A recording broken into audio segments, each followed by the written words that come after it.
हमें जानकारी हो जाती है,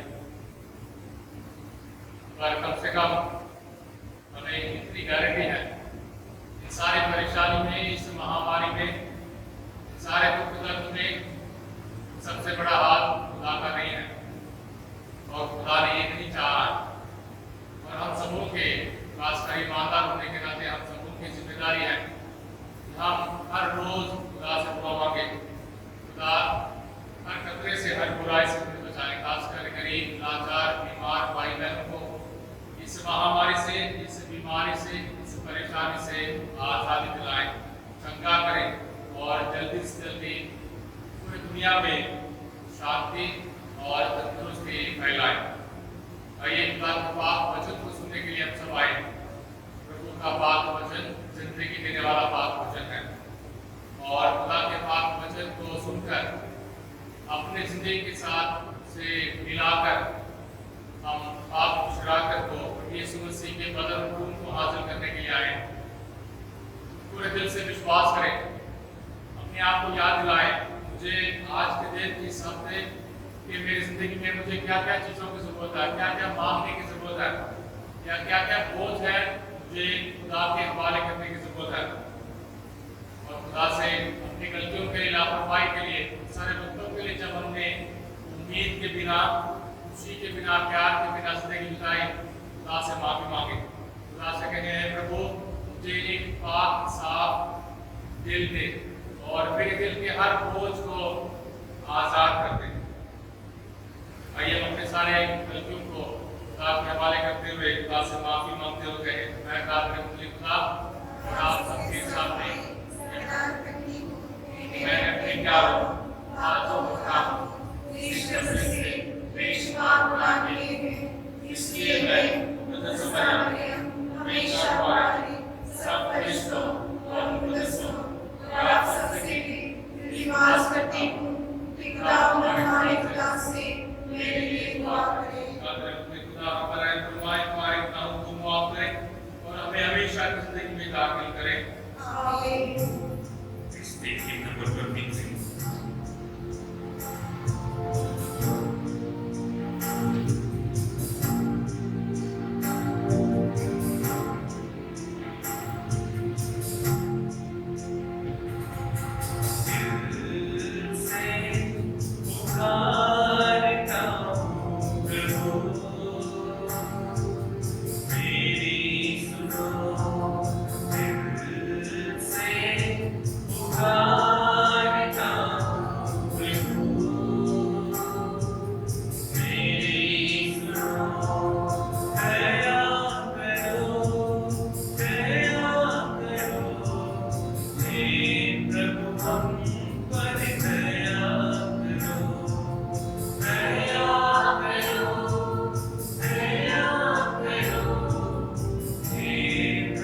हमारे सारे मददों को, जरूरतों को, हमारी चिंताओं को, दुआओं को आगे पाक हाथों में सौंप दें।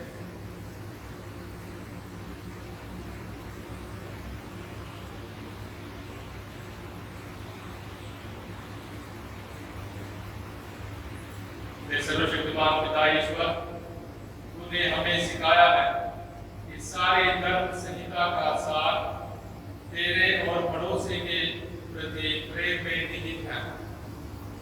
इस प्रेम के नियम का पालन कर हम अनंत जीवन की ओर अग्रसर होते रहे। ये दुआ करते हैं अपने खुदा यीशु मसीह के वसीले से, आमीन।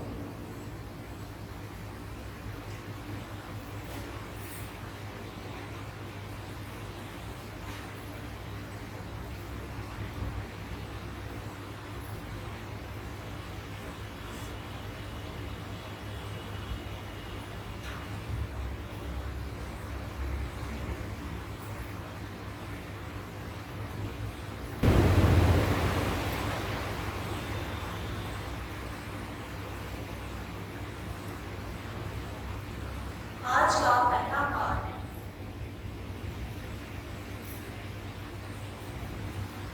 जब तक प्रभु मिल सकता है तब तक उसके पास चले जाओ, जब तक वह निकट है तब तक उसकी दुहाई देते रहो।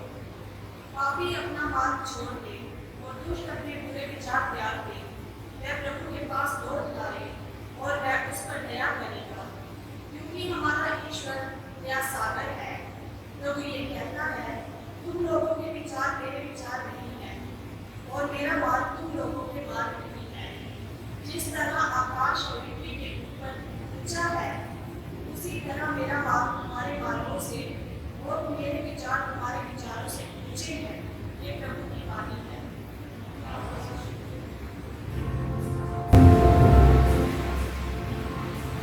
Please take hymn number 36.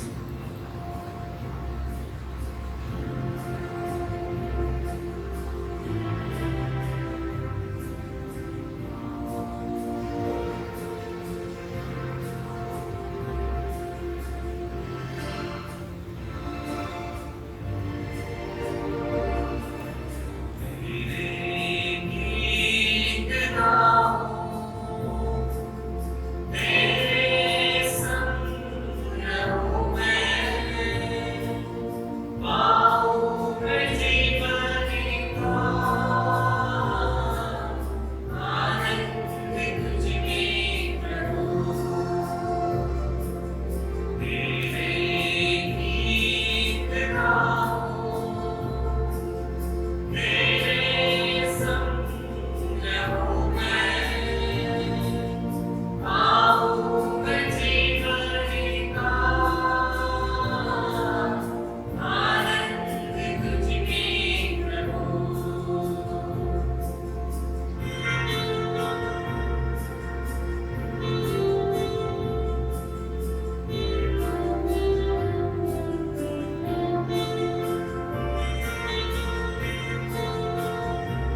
ही क्या चुन लूंगी। मैं दोनों ओर खींचा हुआ हूँ। मैं तो चला जाना और उसी के साथ रहना चाहता हूँ। यदि निश्चय ही स्वर्गदूत है, किंतु मेरा शरीर में विद्यमान रहना आप लोगों के लिए अधिक हितकर है। आप लोग एक बात पर ध्यान रखें, आपका आश्चर्य मसीह के सुसमाचार के योग्य हो। ये प्रभु की वाणी। खुदा का शुक्र करो।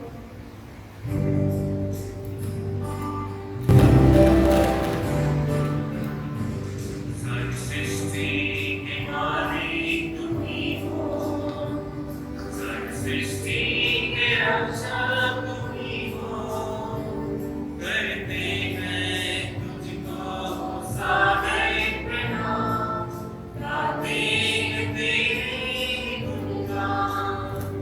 सारी सृष्टि के मालिक तुम ही हो, सारी सृष्टि के रक्षक तुम ही हो। करते हैं तुझको सारे प्रणाम, गाते हैं तेरी गुणगान। हालेलुया, हालेलुया,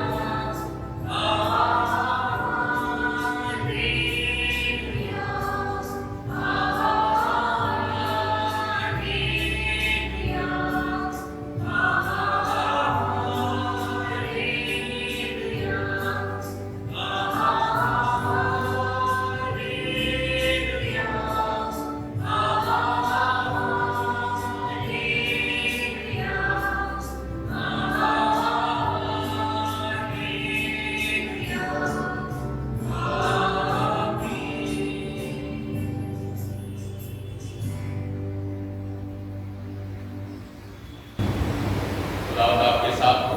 और आपके साथ भी हो। इंजील मुकद्दस संत मत्ती के मुताबिक संत मत्ती के इंजील उसका 20 बाब 1 से 16 आयत तक। यीशु ने कहा, स्वर्ग का राज्य उस भूमिधर के सदृश है जो अपनी ताकवारी में मजदूरों को लगाने के लिए बहुत सवेरे घर से निकला। उसने मजदूरों के साथ 1 दिनार का रोजाना तय किया और उन्हें अपनी ताकवारी भेजा। लगभग पहले पहर वह बाहर निकला और उसने दूसरों को चौक में बेकार खड़ा देकर कहा, तुम लोग भी मेरी ताकवारी जाओ, मैं तुम्हें उचित मजदूरी दे दूंगा। और वे वहां के लगभग दूसरे और तीसरे पहर भी उसने बाहर निकलकर ऐसा ही किया। वह 1 घंटा दिन रहे, फिर बाहर निकला और वहां दूसरों को खड़ा देकर उनसे बोला, तुम लोग यहाँ दिन भर क्यों बेकार खड़े हो? उन्होंने उत्तर दिया, इसलिए कि किसी ने हमें मजदूरी में नहीं लगाया। उसने उनसे कहा, तुम लोग भी मेरी ताकवारी जाओ। संध्या होने पर ताकवारी के मालिक ने अपने कारिंदे से कहा, मजदूरों को बुलाओ, बाद में आने वालों से लेकर पहले आने वालों तक सबको मजदूरी दो। जब वे मजदूर आए जो 1 घंटा दिन रहे काम पर लगाए गए थे, तो उन्हें 1-1 दिनार मिला। जब पहले मजदूर आए तो वे समझ रहे थे कि हमें अधिक मिलेगा, लेकिन उन्हें भी 1-1 दिनार ही मिला। उसे पाकर वे ये कहते हुए भूमिधर के विरुद्ध गुनगुनाते थे, इन पिछले मजदूरों ने केवल घंटे पर काम किया, तब भी आपने इन्हें हमारे बराबर कर दिया, जो दिन भर कठोर परिश्रम करते और धूप सहते रहे। उसने उनमें से एक को ये कहते हुए उत्तर दिया, भाई मैं तुम्हारे साथ अन्याय नहीं कर रहा हूं। क्या तुमने मेरे साथ 1 दीनार नहीं तय किया था? अपनी मजदूरी लो और जाओ। मैं इस पिछले मजदूर को भी तुम्हारे जितना देना चाहता हूं। क्या मैं अपनी इच्छा के अनुसार अपनी संपत्ति का उपयोग नहीं कर सकता? तुम मेरी उदारता पर क्यों जलते हो? इस प्रकार जो पिछले हैं अगले हो जाएंगे, जो अगले हैं पिछले हो जाएंगे। ये खुदा की आग वकील है। कि मसीह तेरी सताइश हो।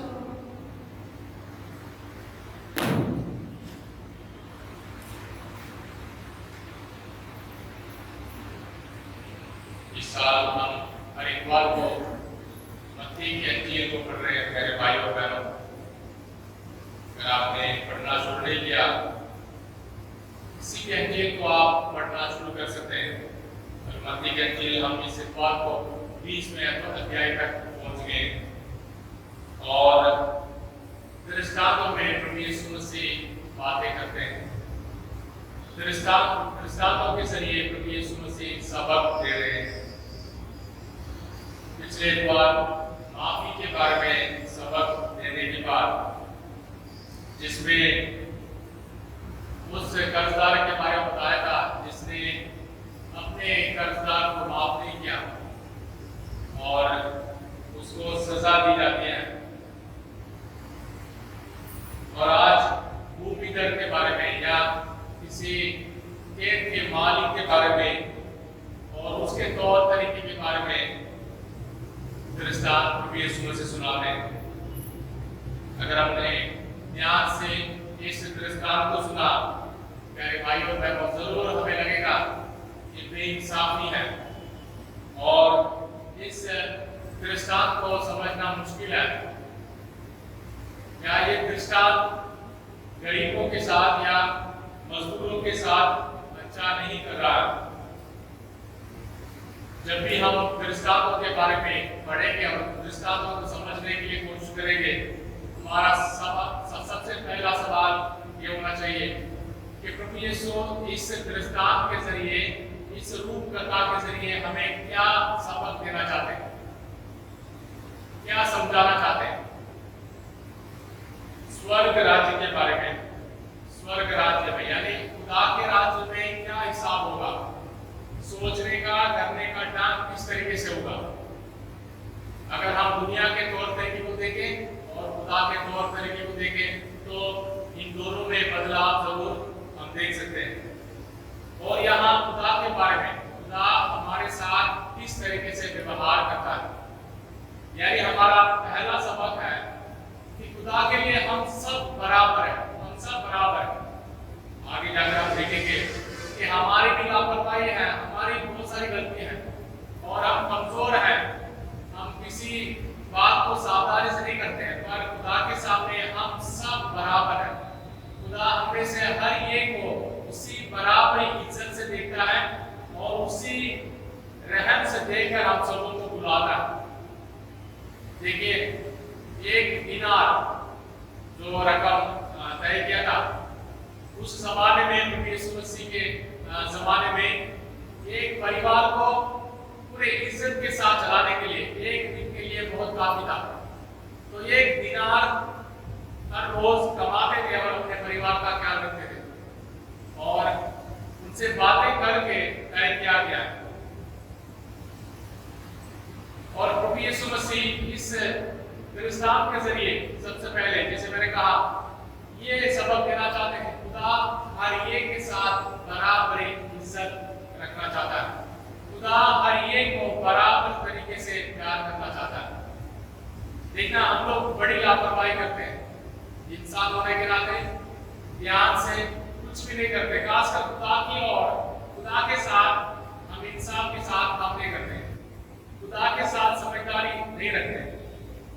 कुछ लोग 6 बजे उठे 6 बजे कुछ लोग अभी देखना भी अगर आप बंगाल जाएंगे या करंडा की उस रास्ते जाएंगे, अभी भी लोग खड़े हैं कि कोई ना कोई हमें काम पे ले जाएगा। तो उस जमाने में भी ऐसे ही थे तौर तरीके। और ये जो मकान मालिक है, ये जो खेत का मालिक है, वो 6 बजे लोगों को ले जाता है, यानी 6 बजे से 6 बजे तक काम करेंगे तो पहले ग्रुप वाले, और उसके बाद दूसरे ग्रुप वाले 10 बजे हो या 12 बजे या 3 बजे अलग अलग तरीके से उनको बुलाता है। पर गलती उस खेत के मालिक की नहीं है, लोग लेट उठ कर आए। अगर 6 बजे आते हैं, 6 बजे सबको नौकरी में काम करने के लिए मौका मिल जाता, तो सारे टाइम पर नहीं निकले। फिर भी ये खेत का मालिक यानी खुदा, इस दुनिया का मालिक खुदा सबों को उसी बराबरी इज्जत से, ये नहीं देखता है कि आज आप काम अच्छा करते हो इसलिए आप आओ, या आप जल्दी उठ रहे हो आप आओ, या आपने पिछले बार मेरे साथ अच्छा काम किया इसलिए आप आओ। सबके साथ बराबरी इज्जत के साथ व्यवहार करना चाहता है, हमेशा बराबरी इज्जत के साथ व्यवहार करता है। और जो वादा है या जो इज्जत है, जो रकम है तय किया हुआ है, वो है हमारी इज्जत, वो है हमारे लिए प्यार, वो है हमारी देखरेख, वो है हमारी पहचान, और हमारे लिए हर एक के लिए बराबर है। और इंसान होने के नाते, इस दुनिया के तौर तरीके के हिसाब से जीने के नाते हम इस बात को कभी नहीं समझ पाएंगे, क्योंकि हमारे साथ हमेशा बेइंसाफी होती है। हर कोई जो हमारे साथ हमें देखता है, हर कोई जो हमें जानता है, हर कोई जो हमें पहचानता है, उसके हिसाब अलग होते हैं। तो इसलिए हम कभी नहीं समझ पाएंगे खुदा के जो तरीका है। खुदा मेरे साथ बराबरी इज्जत रखना चाहता है, खुदा हम सबको बराबर तरीके से प्यार करना चाहता है, खुदा हम सबों को वही पहचान देना चाहता है जो उसके प्यार के मुताबिक है, उसके प्यार के हिसाब से है। इसलिए हमारे लिए बहुत मुश्किल, इसलिए हमें जोर लगाना पड़ता है, जोर लगाना बहुत जरूरी है इसे समझने के लिए। क्या जी खुदा मुझे, मेरे माँ बाप को, मेरे भाई बहन को, और फलाने वो भाई को, फलाने उस बहन को जो अच्छे हैं अच्छे नहीं हैं, आते हैं नहीं आते हैं, लगातार आते हैं या रेगुलर नहीं आते हैं, या गालियाँ बकते हैं या बुरी बातें कहते हैं या बहुत अच्छे हैं, हर एक के साथ खुदा बराबरी की इज्जत रखना चाहता है, बराबरी तरीके से प्यार करना चाहता है। और ये पूरे दिन की दिहाड़ी, ये पूरे दिन की मेहनत के बाद हमारे तौर तरीके अलग होते हैं। देखना ये जो लोग हैं वो सोचते कुछ हैं और बोलते कुछ हैं। सोचते हैं जब हमारी बारी आएगी हमें ज़्यादा मिलेगा, जब हमारी बारी आएगी हमें ज़्यादा मिलेगा, पर ये नहीं पूछते हैं कि मालिक हमने बहुत काम किया है इसलिए हमें ज़्यादा दो। ये नहीं कहते उल्टा है, कहते हैं कि इन्हें ज़्यादा क्यों दिया, इन्होंने बहुत कम काम किया, इन्हें ज़्यादा क्यों दिया, इन्हें हमारे साथ बराबरी इज्जत क्यों दी, इन्हें भी हमारे समान बराबर पैसा क्यों दिया। ये इंसान होने के नाते ये भी कमजोरी है। हमें बराबर इज्जत, बराबर प्यार और बराबर तोहफा हमें देना आदत नहीं है। और दुनिया की गलती की वजह से, दुनिया के इस भेदभाव की वजह से, इसलिए वो मालिक दोबारा उनसे बात करता है, दोबारा उनमें से एक को बुलाकर कहता है, क्या मैंने आपके साथ 1 दीनार तय नहीं किया था? क्या आप जलते हो? क्या मैं अच्छा काम नहीं कर सकता? क्या मैं बराबरी इज्जत सबको दे नहीं सकता? क्या मैं सबको प्यार नहीं कर सकता? कि सब कोई मेरे भाई बहन नहीं है? क्या सबके लिए मैं जिम्मेदार नहीं हूँ? ये सारे खुदा के तौर तरीके, इसे समझने के लिए हमें अपने आप को और जोर लगाकर दिमाग के साथ समझना है। क्योंकि दुनिया के इस मुकाबले में, दुनिया के इस लड़ाई में, दुनिया के इस दौड़ में प्यारे भाई और बहनों, हम सब खो चुके हैं बहुत सारे तौर तरीके। देख लीजिए इस महामारी को, देख लीजिए क्या क्या बिजनेस है, क्या क्या तौर तरीका है, और कौन अमीर है कौन गरीब है, सबको डर है, इसलिए अपने आप को बचाने के लिए हर कोई अपने अपने तरीके से संभालता है। और कौन मार खाता है? गरीब, लाचार और बेघर भाई बहन। और खुदा इन सारे चीज़ों को देखता है। खुदा इन सारी चीज़ों को देखता है। इसलिए हम जब भी हम दुआ करने के लिए जब जमा होते हैं, जब भी पाक कुर्बानी में हिस्सा लेने के लिए आते हैं, जब भी पाक हिस्सा में हिस्सा लेने के लिए आते हैं, हमें इन सारे परेशानियों के, इन सारे बोझों को खुदा के हवाले करता है। देखना, दुनिया के सामने कैलकुलेटर है, दुनिया के सामने सब नंबर है, दुनिया पैसे को सब समझती है, दुनिया के सामने जितना ज़्यादा पैसा जितना ज़्यादा। और खुदावंद के हाथ में कैलकुलेटर नहीं है, नंबर नहीं है, खुदा के हाथों में हमारे नाम है। खुदा के हाथों में नंबर नहीं है, हमारे नाम है। आप में से हर एक के नाम है। इसलिए जब खुदा हमारे बारे में सोचता है, खुदा पैसे के बारे में नहीं, धन दौलत के बारे में नहीं, कैसे हम दिखते हैं वो नहीं, खुदा के लिए अपने से हर एक का नाम बहुत बहुत खास है। इसलिए खुदा ने इस मालिक ने जिस तरीके से हर एक के साथ बराबरी इज्जत दिखाना चाहा, वैसे ही खुदा भी अपने से हर एक के साथ बच्चे होने के नाते, अपने प्यारे बच्चे होने के नाते अपने से हर एक के साथ बराबरी हिसाब रखना चाहता है। इसलिए हम हिसाब के बारे में नहीं, पैसे के बारे में नहीं, इज्जत और प्यार के बारे में सोचें जब भी हम खुदा के नाम में एकत्र होते हैं। जब भी हम खुदा के नाम में एकत्र होते हैं, खुदा से यही कह रहे हैं, प्रभु तेरा प्यार मेरे लिए काफ़ी है, तेरी इज्जत और तेरी मेहरबानी मेरे लिए काफ़ी है। मेरी ज़िंदगी को और मेरे परिवार के, मेरे भाई बहनों के ज़िंदगी को बचाओ। हम सब लोग को हर खतरे से, हर बुराई से बचाओ, ताकि हम खुदा के उस तौर तरीके में हम खो जाए, ताकि हम दुनिया के सारे सोच विचार से अलग हो जाए, दुनिया की चिंताओं से अलग हो जाए। ये ज़रूर प्यारे प्यारे भाई और बहनों, ये बहुत ज़रूरी है कमाना, ये बहुत ज़रूरी है मेहनत करना, ये बहुत ज़रूरी है अपने परिवार का ख्याल रखना, ये बहुत ज़रूरी है कल की चिंता करना। पर जब हम खुदा के सामने आते हैं, कम से कम खुदा के सामने सारे सोच विचारों को भूल कर खुदा से मेहरबानी और रहम हासिल करने के लिए दुआ करें। खुदा से कहते हैं, प्रभु मेरे लिए तेरी इज्जत की ज़रूरत है, मेरे लिए तेरे प्यार की ज़रूरत है, मेरे परिवार के लिए तेरी पहचान की ज़रूरत है, मेरे परिवार के लिए तेरे प्यार की ज़रूरत है। मुझे और मेरे परिवार को संभालो और मेरी रक्षा करो। इस दृष्टांत अंत में हम सबों को यही सोचने के लिए मजबूर कर रहा है। हम खुदा के सामने चाहे लापरवाही करते हो, चाहे उठते हो जल्दी, चाहे मेहनत करते हो नहीं करते हो, चाहे अपनी जिम्मेदारियों को निभाते हो नहीं निभाते हो, खुदा हम सबों को हमारे दिल के दरवाजे को खटखटा कर हमें बुला रहा है। लेट हो गया फिर भी आओ मेरे पास, 5 बज गए सिर्फ 1 घंटा रह गया फिर भी उठो, फिर भी उठो, हिम्मत मत हारो, उठो। जिंदगी के जितने भी वक्त रह गए हैं मेहनत करो, जिंदगी के कितने भी वक्त रह गए हैं प्यार से जियो, जिंदगी के कितने भी वक्त रह गए हैं उम्मीद के साथ जियो, ताकि दुनिया के हर तौर तरीके से अलग होकर खुदा के उस प्यार को और इज्जत को हासिल करो। आइए प्यारे भाई और बहन, इस इतवार के दिन जैसे सब पौलुस ने दूसरे पाठ में हम सबों को बताया था, मरना और जीना खुदा के हाथों में। चाहे हम मरने के बारे में सोचें या जीने के बारे में सोचें, खुदा के बारे में सोचें, खुदा के बारे में सोचें। जब भी हमें चिंता है, जब भी हमें परेशानी है, जब भी हमारे दिलों में अलग अलग किस्म के विचार आते हैं, खुदा के हवाले करें अपने सारे परेशानियों को और कहें, प्रभु मरना हो जीना हो सब में तेरी मर्जी पूरी, क्योंकि मैं मरूं या जीऊं मैं तेरे साथ जुड़ना चाहता हूँ, जुड़ना चाहती हूँ। मेरा परिवार तेरे साथ वफादार रहना चाहता है।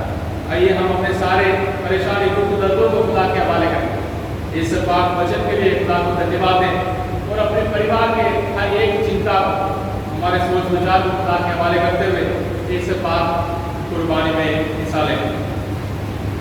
मैं ईमान रखता हूँ खुदा का तरफ बाप पर जो आसमान और ज़मीन का खालिक है और यीशु मसीह पर जो उसका इकलौता बेटा और हमारा खुदावंद है, कुदरत से पेट में पड़ा, हमारे मरियम से पैदा हुआ, उसने पैंतीस पिलातुस से दूध उठाया, मजबूत हुआ, मर गया, दफन किया गया, बरसत में उठा, तीसरे दिन मुर्दों में से जी उठा, आसमान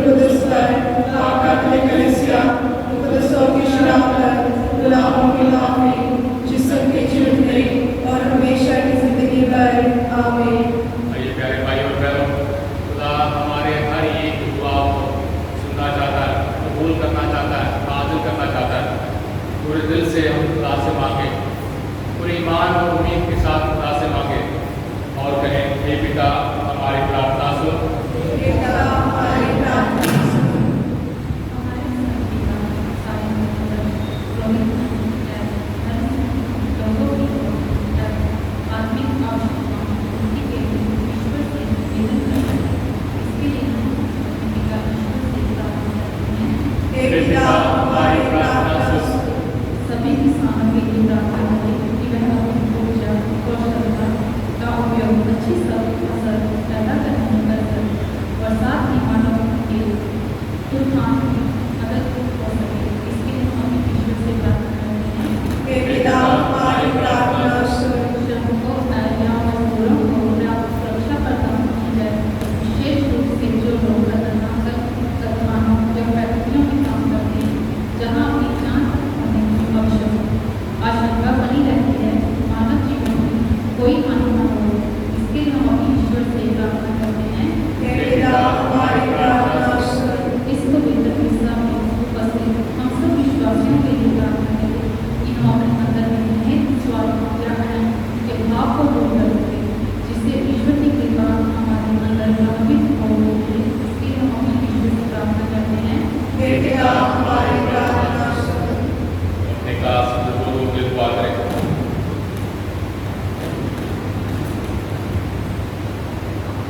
हमारे परिवार के कई शांति से भरे हालात को खुदा के हवाले करें। हमारे परिवारों में खासकर हमारे दिलों में शांति के लिए दुआ मांगे। हर डर से हर परेशानी से आज़ादी के लिए दुआ मांगे।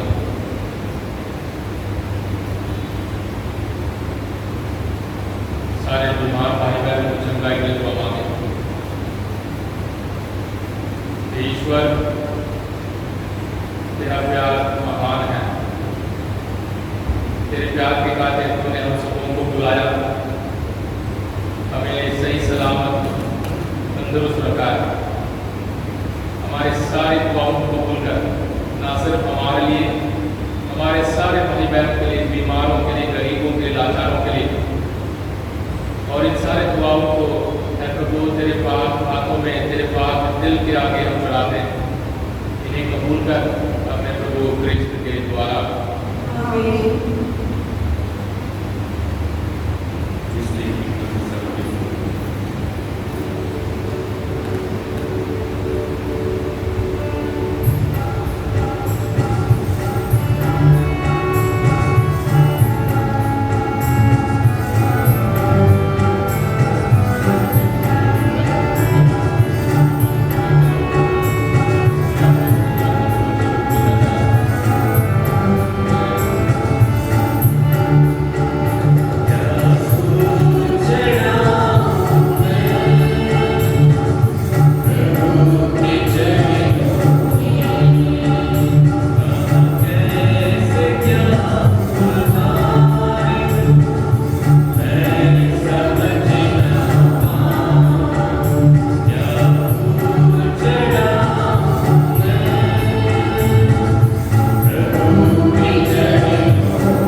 उसे इस पावन यूकरिस्तीय समारोह में ग्रहण भी करें। ये दुआ करते हैं अपने खुदा यीशु मसीह के वसीले से। खुदा आपके साथ हो, खुदा की तरफ ध्यान लगाएं। खुदा अपने खुदा का शुक्र करें।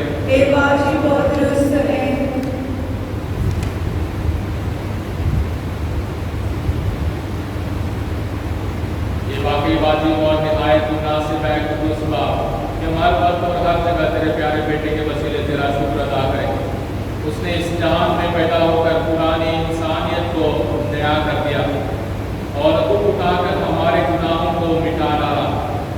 उसने मुर्दों में से जिंदा होकर हमें ये बख्शा कि हम हमेशा की ज़िंदगी में दाखिल हों।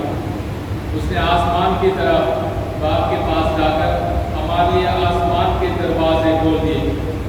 इसलिए हम फरिश्तों और मुक़द्दसों के साथ मिलकर हम ये कहते हुए तेरा जलाल गाते हैं। कुदूस कुदूस कुदूस खुदा लश्करों का खुदा, आसमान और ज़मीन तेरे जलाल से मामूर है। आलने वाला रुह सलाम, मुबारक है वह जो खुदा के नाम से आता है। आलने वाला रुह सलाम।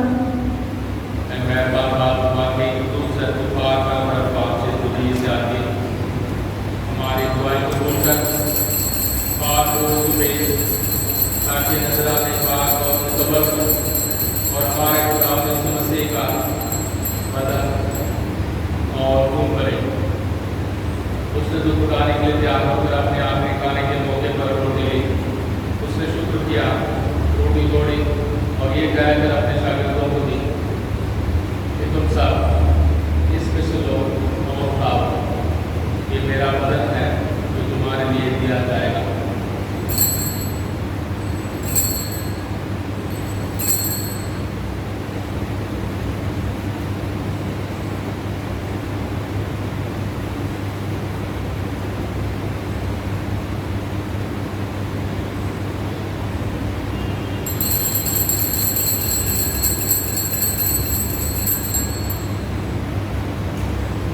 इसी तरह से खाने के बाद मैं का प्याला लिया, उसने दोबारा शुक्र किया और ये कहकर प्याला अपने शागिर्दों को दिया कि तुम सब इसमें से लो और पियो। नए और अव्यय में जो मेरे खून का प्याला जो तुम्हारे बल्कि बहुत से लोगों के गुनाहों की माफी के लिए बहाया जाएगा। मेरी याद में यही किया।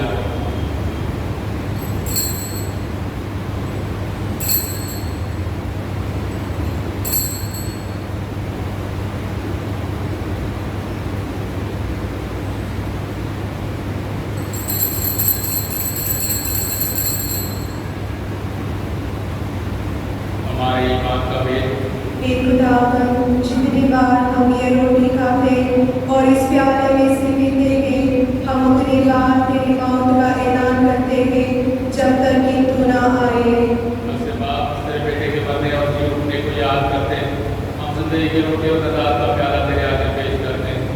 हम तेरा शुक्र अदा करते हैं कि तूने हमें इस लायक समझा कि तेरे सामने हाजिर होकर तेरी इबादत करें। हम आसी के साथ इंतजार करते हैं बख्श दे कि मसीह का बदन और खून लेकर रूहुल कुद्दुस के तासीर से आपस में एक बने।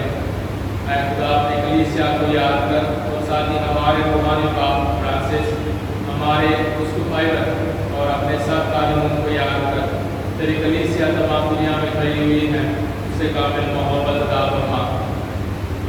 हमारे वो सारे भाई और बहनों पर नजर कर जो जी उठने की उम्मीद रखते हुए सो गए। नीच तमाम मरहूमों को याद कर और उनको अपने रोशनी में कबूल फरमा।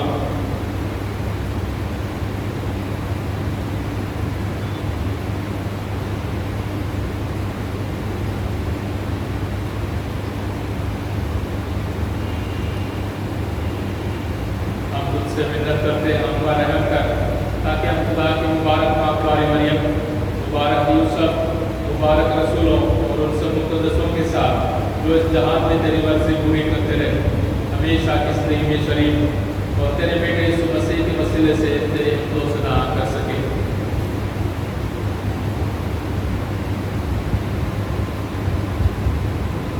उसी के जरिए, उसी के साथ और उसी में तुझका खुदा बाप को रूहुल कुद्दुस की वैदानियत में कामिल इज़्ज़त और ताज़िम शान हमेशा से हमेशा तक आमीन।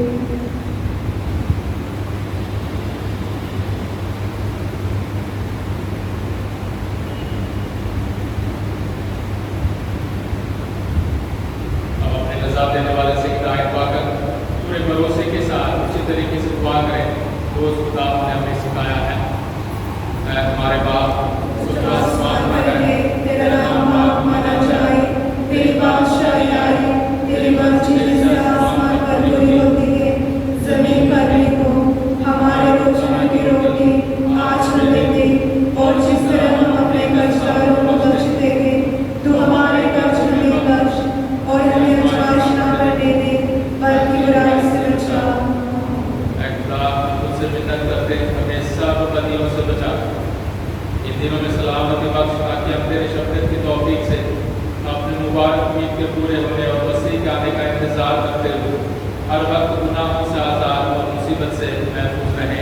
क्योंकि बादशाहत, कुदरत और जलाल हमेशा तेरा ही है।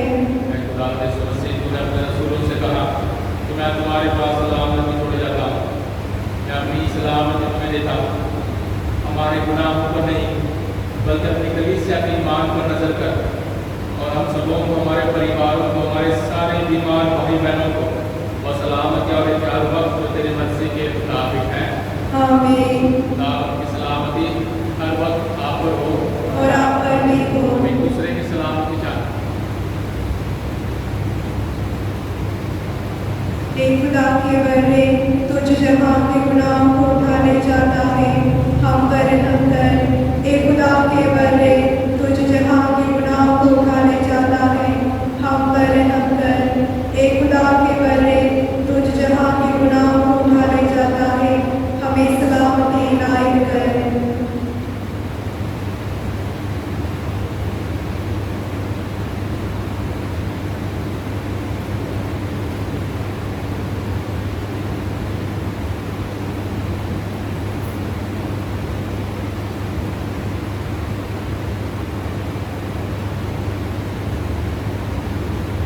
यह है खुदा का बर्रा जो जहां के गुनाहों को उठा ले जाता है।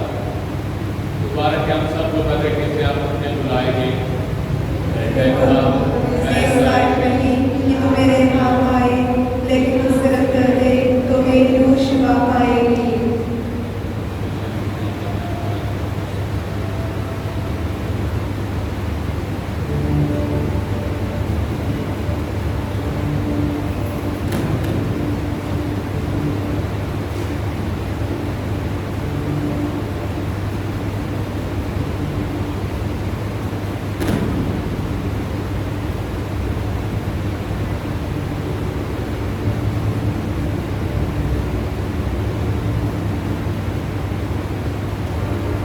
मेरे भाइयों और अभी पाक स्वागत का वक्त है।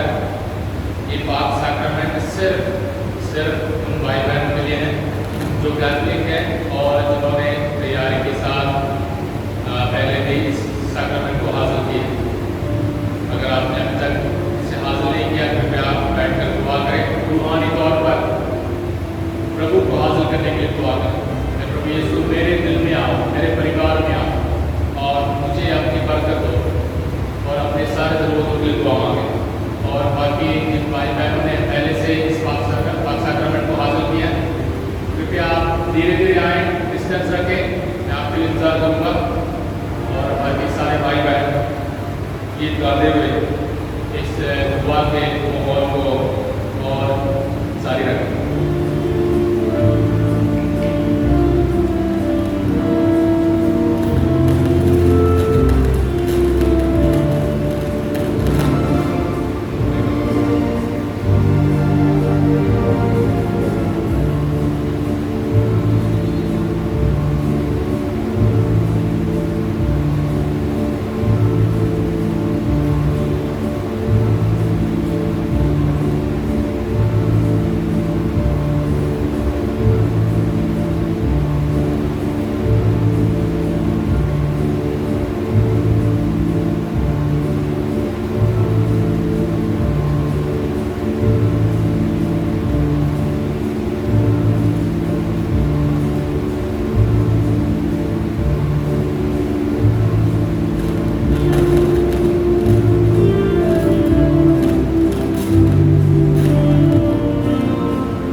जिनको तूने वरम प्रसाद दिया है उनकी सहायता भी सदा किया कर।